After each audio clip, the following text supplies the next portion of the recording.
Alright, in today's video, I'm going to be giving you 5 tips on Strinova.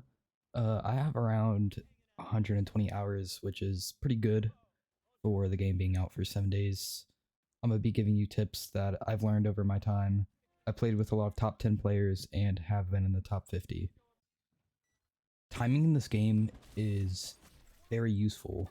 If you don't rush in at a certain time, for example, like if you don't rush in when your team and stay back, you could get flanked easier and not have your team by your side.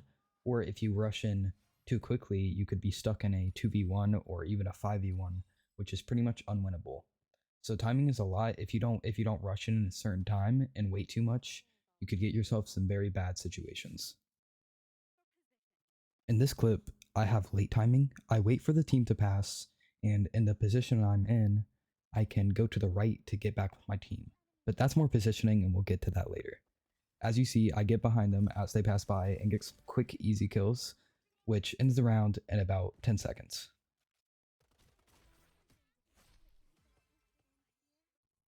And this clip is another example of timing. As you'll see in a second, I turn into paper and wait for the team to peek out. Also, sorry about the audio in these clips. I'm not sure. I got a new headset and it's kind of doing this with all my clips now, so sorry about that. Positioning. Positioning is a big thing in this game. For where you stand or even how you hold a site or rush a site. For this example, on Point Orler, I'm pretty sure that's how you say it. I looked it up. Don't question me. For example, I drop down from the boxes coming from B site and dash over to them and get a nice flank on them, ending the round pretty quickly. Now, this is just one example of positioning, and positioning is flanking, but there is many ways to position yourself differently. For example, I am defending the site and I'm watching here. This is a lot of timing. All of this stuff really mixed together, but this is an example of positioning. I stand behind the enemy, wait for them to pop out more, and then get some quick, easy kills by number one, using timing and positioning. Buying. Buying isn't really a big thing till you get around to ranked, because you don't have much points as you get to the second and third rounds. But here are some tips for buying. Most people got this down, but there's also some things that you can learn that I've noticed after playing for a little while. So number one, with awakenings. Awakenings are very good. Now, not all the time you want to change your buying habits because of an awakening, but there is a lot of agents that you would. For example, on Meredith right here, as you see, my first awakening is very good, and also my third awakening is very good. So on Meredith, I do like to immediately buy her awakenings and skip a lot of things that could be useful. But for example, on Ming, her like second gold upgrade, which is shield steal, that is way too OP, and you want to get that first before really focusing on any of the awakenings.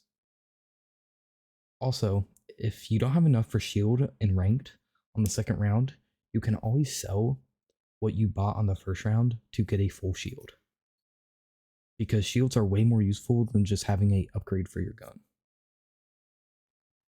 Next tip is Stringified.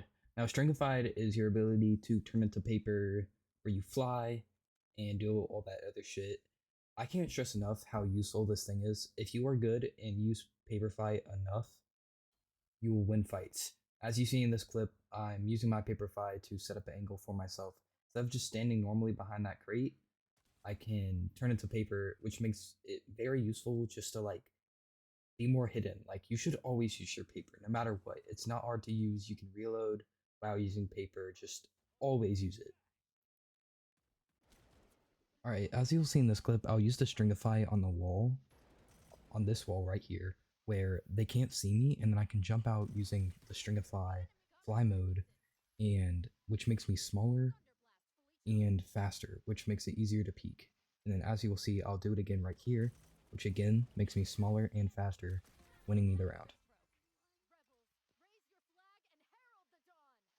My last tip is just aiming. A lot of people like to shoulder aim only, and that's really bad. You should almost always use ADS and hip firing because shoulder aiming is not accurate compared to ADSing. ADSing is completely accurate, and shoulder aiming is not. And the times you quote unquote would use shoulder aiming, it's better just to use hip fire because like when you have the time to use shoulder aiming, what's the point of using shoulder aiming when you could just shoot hip firing? And what's the point of using shoulder aiming at long range when you could just ADS with complete accuracy? So in all honesty, yes, some people like using shoulder aiming.